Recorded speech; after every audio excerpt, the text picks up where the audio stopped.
Hi there, welcome to my views and news. Good to be with you. Two news stories. First one is from Somalia. Controversy in Somalia.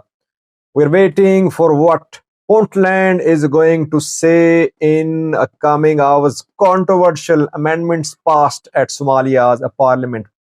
Secondly, a very important update for you from Raya Alamata. For the past 4 to 5 days, we have been seeing sudden escalation of tensions between Amhara and Tigray militia members in Raya Alamata. Fighting happened earlier this week, and after that, stabilization work started. Meetings held. Reportedly, a few hours ago, Ethiopian military commanders held a meeting with Tigray military commanders in Raya Alamata, and Ethiopian National Defense Force commanders gave some assurances to Tigray military commanders. The assurances are difficult to be fulfilled. Sarah has details of these assurances for you. Will military be able to honor its commitment reached with Tigray commanders? That we'll see in coming days. Let's start from Somalia, viewers, a country grappling with multiple challenges: security challenges, political challenges, regional diplomatic challenges as well, poverty, extremism, lots of issues, lots of challenges for Hassan Sheikh's government. We know that for the past few weeks, discussions have been ongoing for constitutional amendments in Somalia. Opposition politicians like Sharif Sheikh, Abdullah Farmajo, some regional states like Puntland have been opposing these constitutional amendments. Somalia's political system is basically a clan-based political system. There is no one person, one vote system here. The Rood and Hawiye clans are two main clans. They fight for their clout. And whenever one clan is in a strong position, it tries to weaken the other clan. It's basically clan politics in Somalia. We saw that Farmajo specially came from the Middle East to Somalia, and he tried to form an opposition front against Hassan Sheikh to block these amendments. Hassan and Farmajo and Sharif Sheikh visited Portland. They met with Dini. They issued statements. Then Farmajo returned. Either he failed or he got what he wanted. He could not stop Hassan Sheikh from tabling the controversial amendment at the parliament. The government today tabled the amendments at the parliament. 211 MPs and 42 senators attended today's session of the parliament. Unanimously, the parliament approved these constitutional amendments. Voting on four chapters, 13, 16, 28, 29 clauses has been postponed.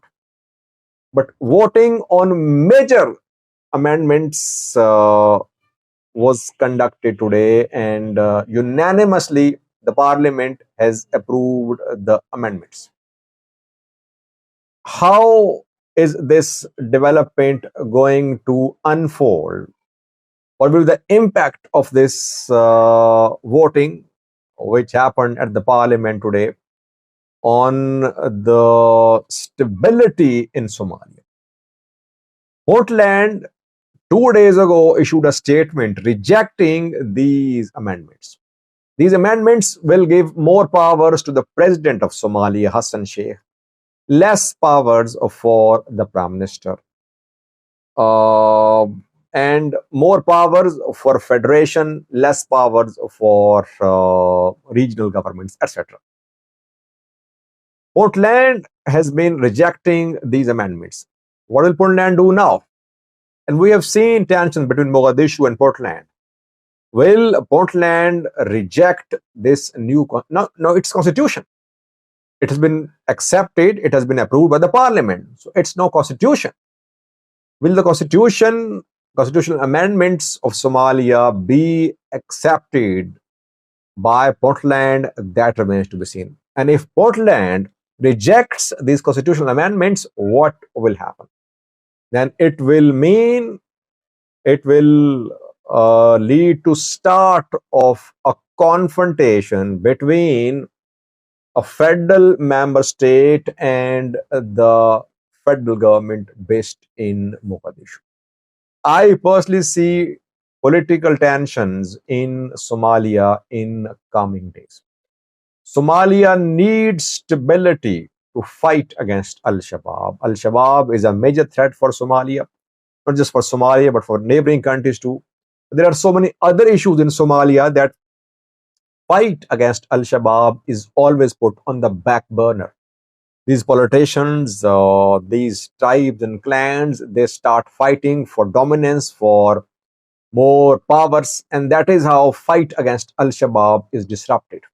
And then there are issues between Somalia and neighboring countries as well. So let's see. We'll see in coming hours. I'll keep you updated. But overall, since all regional federal member states are not backing the amendments, so the amendments won't bring peace and stability to Somalia. Though one person, one vote is what we recommend as well. Somalia should have one person, one vote. Only a few clans and clan representatives should not decide the future of Somalia's people. Let's see how Puntland reacts to this new development. Now, I have Sarah has a few updates for you from Raya Alamata, where things heating up.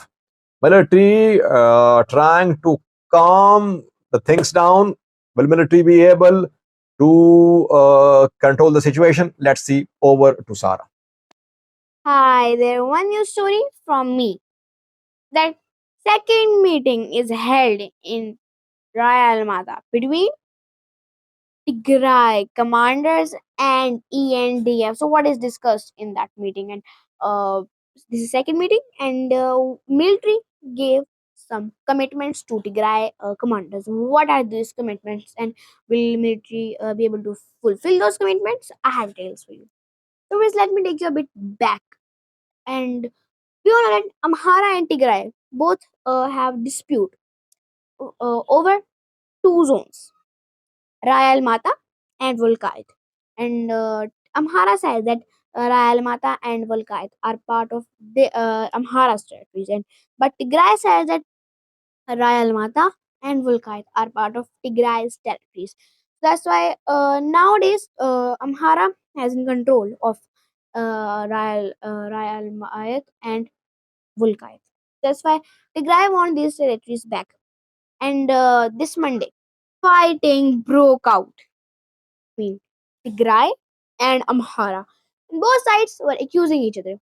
Tigray said that Amhara started this fighting, and Amhara said that Tigray started this fighting. Both sides were accusing each other. Tigray said that there was fighting for only 20 minutes and there was no injuries, no casualties. But Amhara said that yes, fighting went on for 20 minutes, but Amhara faced one casualty.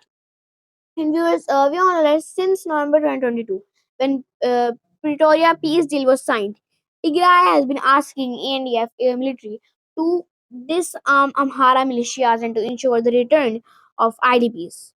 But Amhara said that Raya Almat and Volkayat are part of their territories and they don't they will not they will not let military disarm Amhara militias, and so and they will not let IDPs return to Royal Maith and Wilkayat. That's why now Tigray is frustrated, and maybe I think that Tigray could have started this fighting because Tigray is frustrated because since 2022, Tigray has been asking military to ensure the return of IDPs and to disarm Amhara militias. And Amhara forces are in Royal Maith and Volkayat, and ENDF is also in Royal Might and Volkite. But Tigray forces are not in Royal Mata and Volkite. Therefore, Tigray is frustrated. And after this fighting was happened, meeting was held between Amhara delegations and Tigray commanders. And who was involved in delegations? Orthodox Christians and Muslim leaders involved in Amhara delegations and Tigray commanders. And this meeting took place in Wufto. Why this meeting took place? The reason is that to diffuse the tension between two sides, Tigray and Amhara. But no progress was received. No progress from this in this meeting. So after this meeting, there was a second meeting held, and the ENDF commanders came from Waldea city between Tigray commanders and in ENDF commanders, and this meeting took place in Bir Tiklai. And in that meeting, military gave some commitments to Tigray commanders.